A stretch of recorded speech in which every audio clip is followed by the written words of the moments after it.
Oh my god. All right. Let's talk about everything that's going on with Anya and mouthwashing and all the shit that's happening on Twitter. I want to first start by saying that I'm going to be showing a lot of pictures in here, and if you're not comfortable with that, don't watch this video. This is going to go into a lot of nuance, right? A lot of nuance, especially surrounding sexual assault, because the game itself is pretty nuanced with that idea. And if you're not comfortable with that or are not willing to engage with a conversation at that level with nuance, this is not a video for you. I also then want to say that if you follow me on Twitter and you saw all the stuff that I have recently tweeted, you guys already know that I'm a generational hater and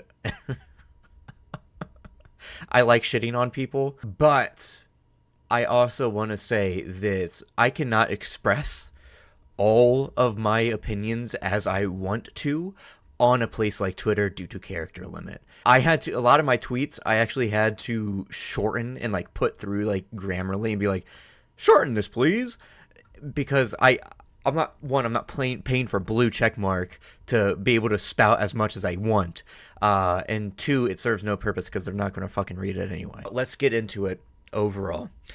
For those that you don't know, recently there has been a lot of discourse surrounding an artist on Twitter that drew Anya for mouthwashing.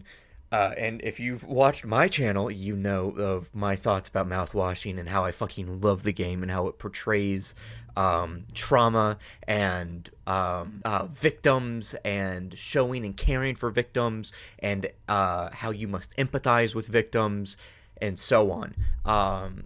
But the discourse comes from the fact that this artist drew Anya in a very sexual depiction, right? I also want to get out of the way first that this artist really shouldn't be defended anyway, seeing as how even if the shit that they make is fake, they're still drawing depictions of minors in their art, which is weird because what is it about that minor character that you find attractive? Post-recording and editing Deku here, I just want to add in really quickly, it doesn't matter if it's fake or not, because just because that thing is fake reflects the artist's intentions themselves, because they deliberately chose a child to draw and then depict in a fake scenario in such a way, meaning they made real decisions to make a fake thing. You can tell that to literally any normal person and be like, yeah, this painting is actually of a baby getting split in fucking two and its intestines are everywhere, and people will be like, I know it's just a painting, but that's kind of fucked up. Why would you want to show people that? But then again, this is the internet where people aren't reasonable like that. But this artist has also come back out and said that they are basically just a frame one gooner and saw them immediately without knowing anything about Anya and was like, yeah, I gotta make porn on them, which is holy shit. That's fucking hilarious. And I want to say that my thoughts on this is that is weird. Yes, that is weird to draw a rape victim sexually in that depiction where she is still reserved and sad, given the fact that she is reserved, sad, and introverted is because of her trauma, uses her trauma as a point of sexualization. That is weird. That is not okay. I also want to say that the point of what the mouthwashing devs have said, which is the thumbnail for this video, and you can watch right here, I agree with people like this who are essentially acting like real world jimmies. One, I think I have to explain, should be critiqued. They should not be outright ignored. They must be called out for their actions, even if it is fake, because guess what? Fictional stuff and how you interact with it reflects you as a person. It reflects our real world. It does not exist in a vacuum. Anyone that says that something is fake is using it as a cop-out for wanting to just interact with it at a bare minimum level without any intellectual engagement. I also want to say that a game like Mouthwashing that talks about trauma and depicts the results of rape is a different narrative than something like the fantasies of escapism like Call of Duty, GTA, or even fucking like the game Hatred, where you're literally just shooting innocent people. That's the point of the game, right? Those pieces of media, those narratives, how that treats those things is far different, because those are treating it as not serious. It is treating it as escapism. It is treating it as something that is just entertainment. Because it is detached from reality. It is using that detachment from reality as a form to interact with as media, where you can safely engage with it because it is not real. But Mouthwashing uses the fact that it is fiction to build a layer between you and real victims, and using a fake victim to both test you as the player, how you would react to trauma and to a victim. That's the use. That is the narrative. That is the reason of art. Surprise, surprise, art has nuance to it. It is all not the same. You can say something like, oh, GTA is bad because you're murdering people, which is dumb because of what I've already said. It's escapism. But then having to turn around and say, oh, well, you shouldn't care about Anya from Mouthwashing because she's fake. That's the entire point of the narrative of the game. The point of Mouthwashing is to show how people treat victims. They didn't see it. It must not have happened or can't be cared about. Oh, you know the abuser? Then clearly it must be something that must be mediated. It is not as severe as it is. That's the point of the games. These two genres of games, a shooter and a psychological horror, are depictions of art where the narrative is telling you how to engage with said art. That's the point. That's what's going on. There is this thing called nuance. There is this thing where one thing is different than the other thing. Even if they're both pieces of fiction, even if they are both, you can engage with both differently because they're different. Even two shooters together can have two different fucking narratives, right? You can have GTA and COD that glorifies soldiers and war and so on, because that's what it is. It is just glorification. It's escapism. It's entertainment. It's just supposed to be, look how cool this is. Look how cool it is to shoot people. And yeah, it is. It's fun. It's entertaining.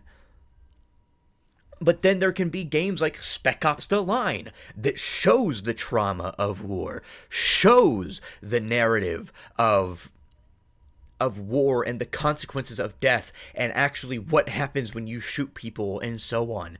Because it is then adding another layer of narrative to it to show what is going on. Anyway, with that context out of the way, I want to move on to the other part of what the dev said, and that is that harassment, any harassment is bad. Now, my gut reaction to that is, actually, I believe some people do deserve to be harassed because they're pieces of shit. And by allowing them to just exist, shows that they can just get away with shit. But that should be only used whenever it's real people who are real abusers and so on. When it comes to these artists, the best thing to do with them, especially whenever most likely they will just get fueled off of the negativity, just depower them. Do to them what you would do to real Jimmies in real life or online, or how people have interacted with the thing in general. Don't just ignore them, like how the fandom has seemingly wanted to just erase Jimmy from the narrative, despite the fact that he is the main character and is the point of contention and is the point of interaction with the narrative of mouthwashing. You need to critique these people. You need to call these people out and say that, hey, that's weird. But harassment is nothing but a waste of time, because it will do nothing, especially when it's just, I think you should burn in hell. I saw that tweet. I liked it. I thought it was really funny. But whenever you just constantly keep saying that to that creator, it does nothing. It does nothing to serve anything to the conversation of why it is distasteful, why it is wrong.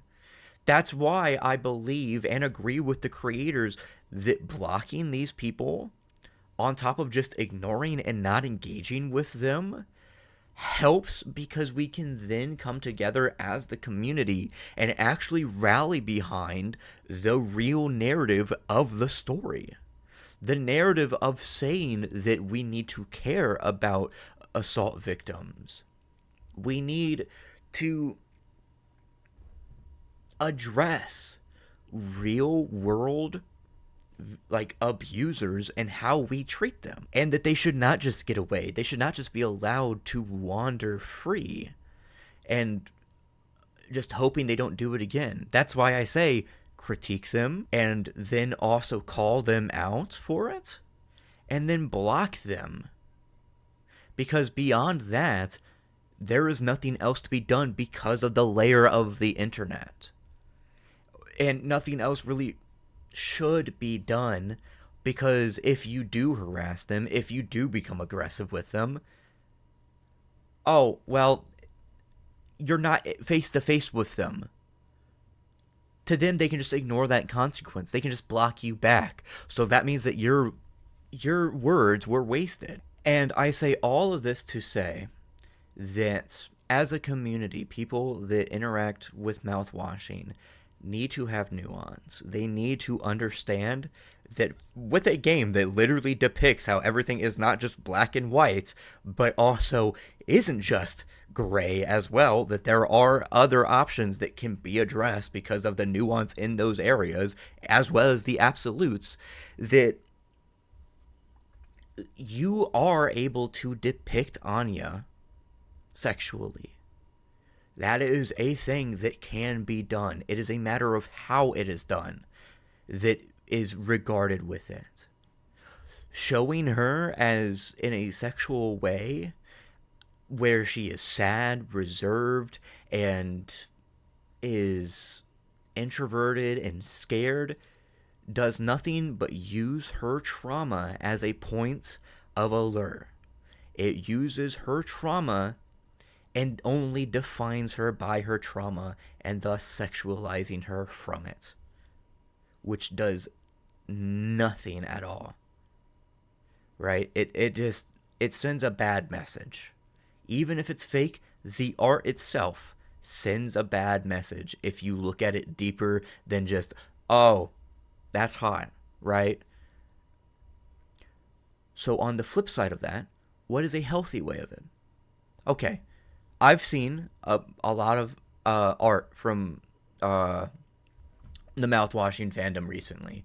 One of them is from the 3D artist Joe Castic, who you've seen in my video on the finale. At the very, very end, you see a GIF that I made of their animation of her doing the doodle dance.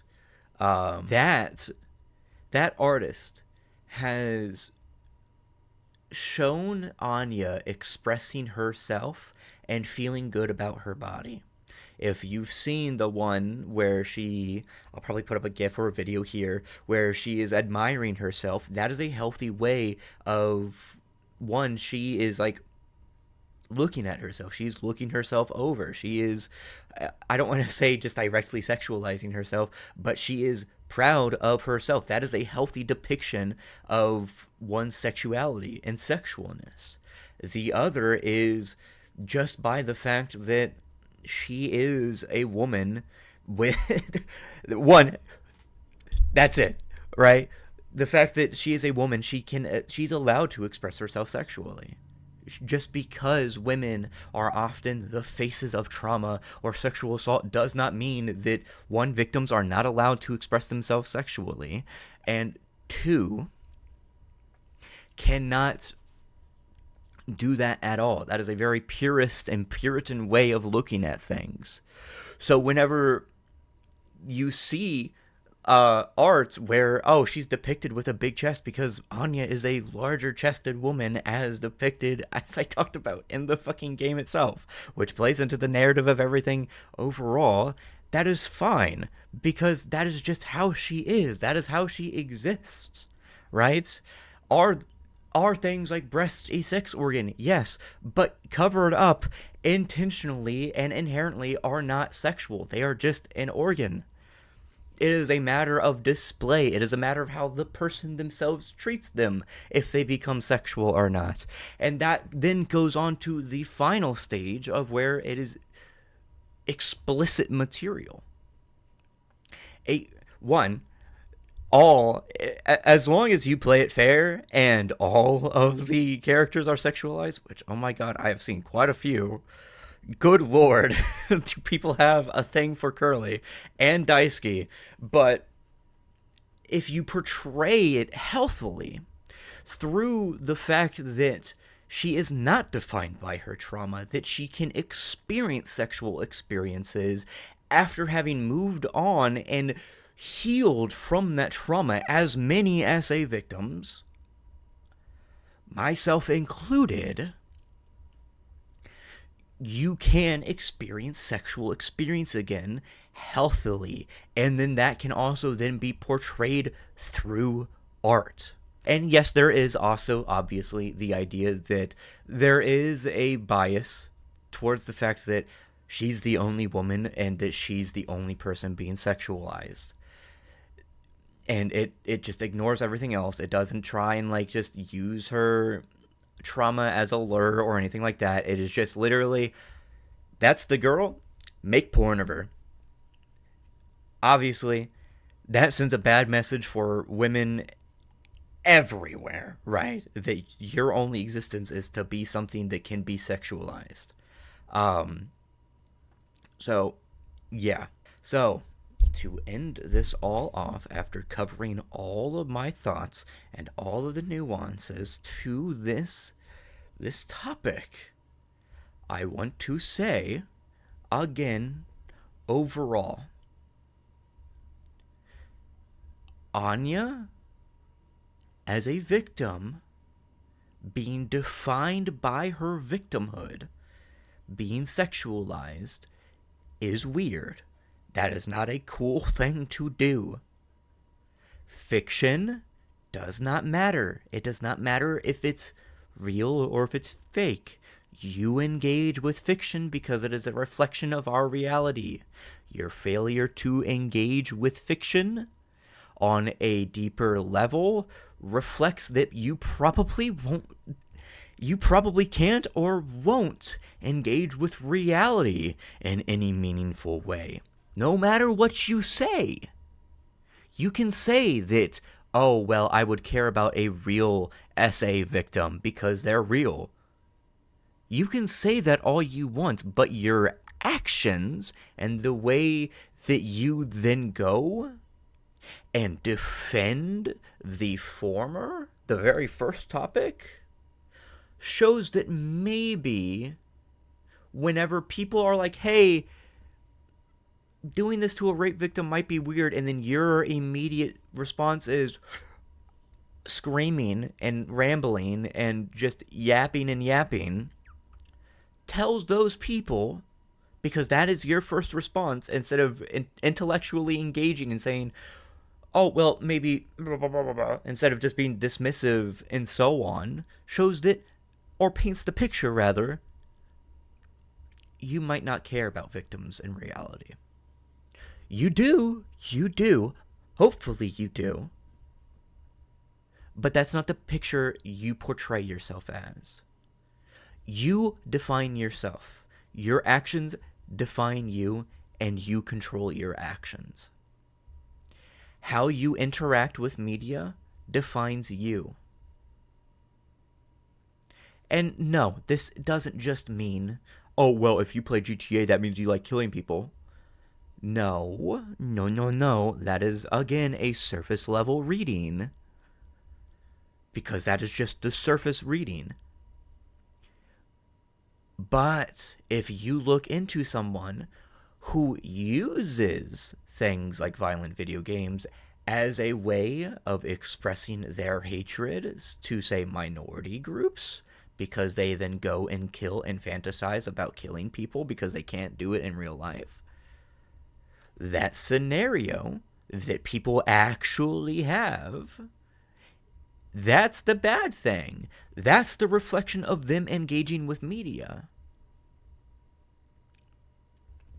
Whereas opposed to the same person might just be engaging and doing this stuff because it's entertaining.